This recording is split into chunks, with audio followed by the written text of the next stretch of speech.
Empregada doméstica tem direito à hora extra? Qual o entendimento do TST?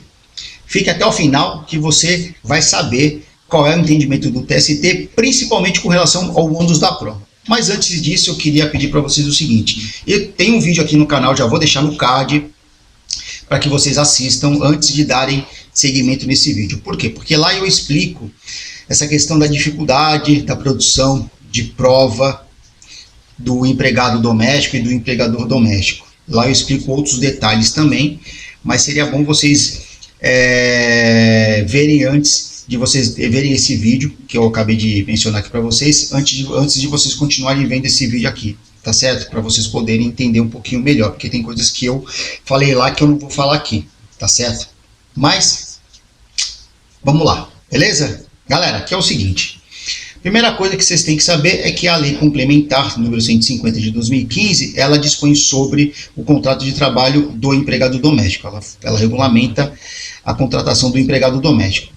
E lá no artigo 12, dispõe o seguinte, que é obrigatório o registro do horário de trabalho do empregado doméstico por qualquer meio manual, mecânico ou eletrônico, desde que seja idôneo. Ou seja, é obrigação existir a marcação de ponto e controle de jornada.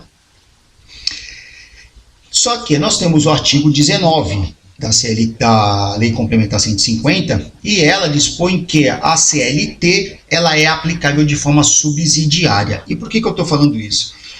Porque com relação ao ônus, porque na verdade antes de eu falar o que eu ia falar agora é o seguinte, a Lei 150 de 2015 ela não dispõe nada a respeito do ônus da prova com relação à jornada de trabalho. Ela não fala absolutamente nada, não fala que se o empregador apresentar o cartão de ponto é ônus do reclamante, se não apresentar é ônus da reclamada, enfim, se não apresentar cartão nenhum, vai considerar o que está declinando a petição inicial, enfim, ela não fala nada. E aí isso nos remete ao que? Ao ônus da prova, que está disposto no artigo 818 da CLT, que diz o seguinte, o ônus da prova incumbe ao reclamante quanto ao fato constitutivo do seu direito e ao reclamado quanto à existência de fato impeditivo, modificativo ou extintivo do direito do reclamante. Tá certo? Bem, vamos lá. Aqui eu trago para vocês o artigo 74, parágrafo 2º da CLT, que tem a seguinte redação. Para os estabelecimentos com mais de 20 trabalhadores, será obrigatória a anotação da hora de entrada e de saída.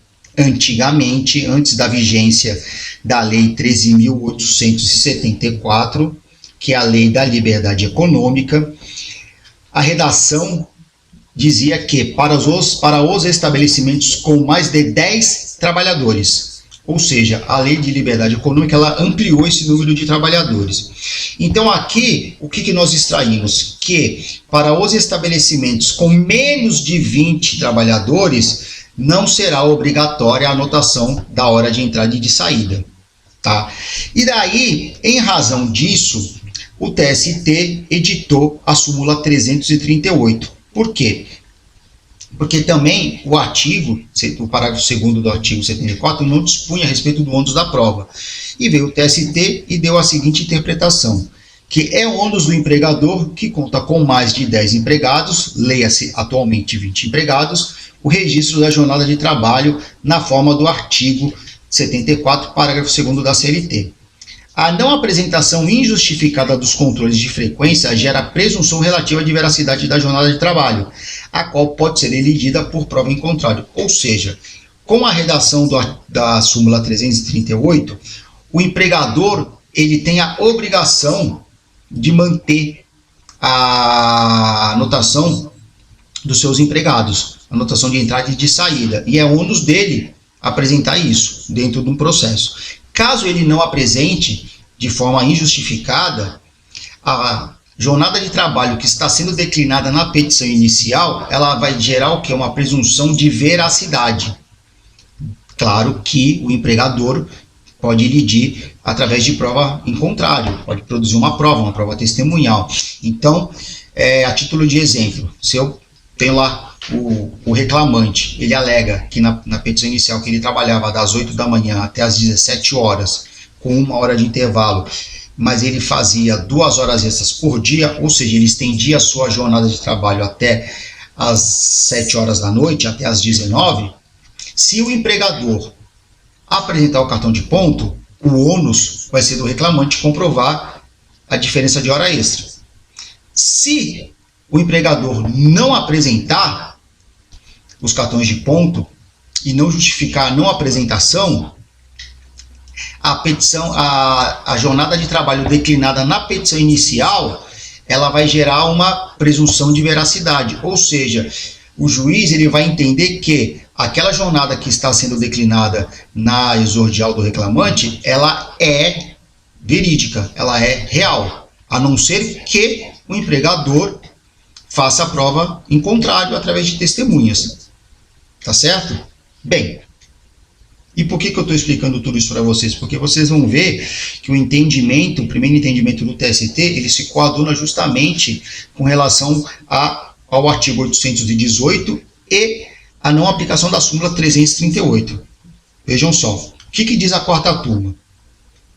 Já vou direto para a parte mais importante.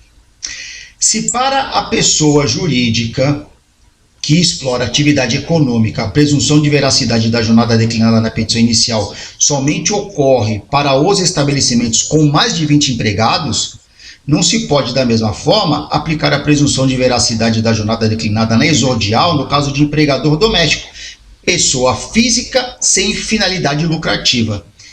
A aplicação subsidiária da CLT é expressamente determinada pelo artigo 19 da Lei Complementar 150, observadas as peculiaridades do trabalho doméstico.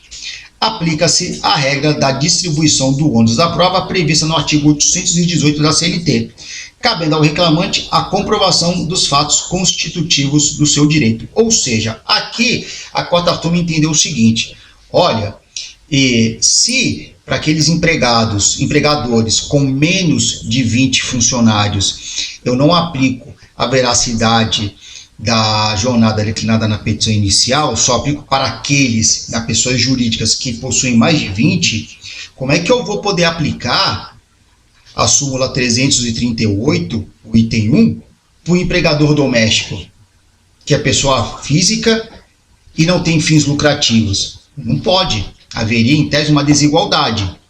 Então, a quarta turma entendeu dessa forma.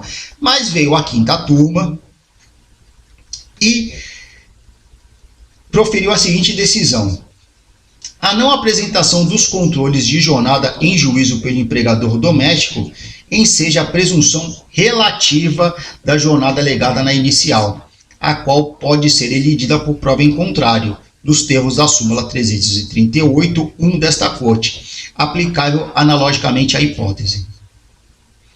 Não tendo a reclamada se desincumbido do ônus processual que lhe cabia, o regional, ao concluir que a autora faz jus ao recebimento de horas extraordinárias, decidiu em consonância com a nova realidade normativa decorrente da Lei 150 de 2015 e com a súmula 338, item 1 desta Corte. Ou seja, a quinta turma já entendeu de forma diferente. Já entendeu o quê? Olha, nós vivemos uma nova realidade. E neste caso, se o empregador que tem a obrigatoriedade de fazer anotação não faz, ou faz e não apresenta os cartões de ponto na Justiça do Trabalho, numa reclamação trabalhista, eu tenho que inverter o ônus da prova. O ônus é dele, de provar a jornada que ele indicar na petição inicial, na contestação, e não transferir o ônus para o reclamante, aplicando-se o artigo 818 da CLT. Porque geralmente o que acontecia? O reclamante ingressava com a reclamação trabalhista e falava o quê? Olha, eu trabalhava das 7, um exemplo, tá? Das 7 às 17 e estendia até às 7 horas da noite. E no contrato eu estava falando o quê? Olha, sua jornada de trabalho é das 8 às 17. A reclamada, o empregador doméstico, apresentava a contestação e falava: não, excelência, ele nunca fez hora extra. Ele sempre trabalhou das 8 às 17 horas com uma hora de intervalo. Ou seja, ele que prove que ele fazia a jornada extraordinária das 17 em diante. É ônus do reclamante comprovar o fato constitutivo do seu direito. E aí, como o reclamante não conseguia fazer a prova, não tinha essa condenação de hora extra, a não ser que obviamente, ele levasse testemunhas. Mas vamos imaginar que não tinha testemunha, em razão da peculiaridade da relação contratual do empregado doméstico. Ele acabava perdendo as horas extras. Só que aí veio a quinta turma e falou assim, não, peraí, vamos ter que adequar a lei complementar 150 com a nova realidade fática dela. Se o empregador ele tem a obrigatoriedade de fazer a anotação do cartão de ponto, conforme o artigo 12 da lei 150 de 2015, e ele não faz, é ônus dele comprovar a jornada que ele alegar na sua contestação. Caso ele não comprove ou não apresente os cartões de ponto, vai gerar uma presunção relativa de veracidade da jornada de trabalho indicada na petição inicial. E aí, nesse exemplo que eu acabei de falar para vocês, caso a reclamada não comprovasse ou não apresentasse os cartões de ponto, ou ele disse com prova contrária, apresentando testemunhas, o reclamante sairia vitorioso, ou seja, o juiz daria a jornada que foi indicada na petição inicial, ou seja, das 8 às 17, sendo que o reclamante estendia a sua jornada 2 horas diariamente, ou seja, ele ganharia 2 horas extras por dia. Tá? E só que esse caso foi parar lá na SDI, na SDI 1, e saiu no informativo 291 do TST. E olha só o que a SDI 1 decidiu. Após a entrada em vigor da Lei Complementar número 150 de 2015, o registro dos horários de trabalho do empregado doméstico, independente do número de trabalhadores, constitui dever do empregador, cabendo a este o ônus de comprovar a jornada. Desse modo, ante a não apresentação dos controles de frequência, presumem-se verdadeiros os horários apontados na petição inicial, aplicando-se por analogia às disposições incertas no item 1 da súmula 338 do TST. E continua. Em consequência, sob pena de tornar inócua essa disposição legal, é do empregador o ônus processual de comprovar a jornada de trabalho do empregado doméstico, presumindo-se verdadeiros os horários apontados na petição inicial, caso não apresentados os controles de frequência. Ou seja, atualmente, o entendimento da SDI 1, qual que é? É o seguinte, empregador doméstico, se você não apresentar os cartões de ponto, eu vou entender que a jornada de trabalho declinada na petição inicial, ela é verdadeira, a não ser que você produza a prova em contrário. Então, hoje, qual é o entendimento do TST através da SDI 1? É que o ônus de comprovar a jornada de trabalho do empregado doméstico é do empregador. E aí, caso ele não comprove, vai se entender que vai acabar se presumindo verdadeiros os horários que são apontados na petição inicial, caso não apresentado os controles de frequência. Tá certo? Aqui, ó, só para vocês entenderem, a decisão da SDI 1 foi nesse recurso aqui de revista da própria quinta turma, tá bom? Então, se vocês jogarem lá no site do TST esse número aqui do processo, vai sair essa decisão aqui da SDI 1. Ou então vocês podem acessar diretamente o informativo 291, caso vocês precisem aplicar em algum caso concreto que vocês tenham aí no escritório de vocês, tá bom? E aqui, para finalizar, eu deixo uma frase do filósofo Platão, que diz o seguinte: o juiz não é nomeado para fazer favores com a justiça, mas para julgar segundo as leis. Obrigado por vocês ficarem até o final e não se esqueçam de se inscreverem no canal. Um forte abraço e até o próximo vídeo.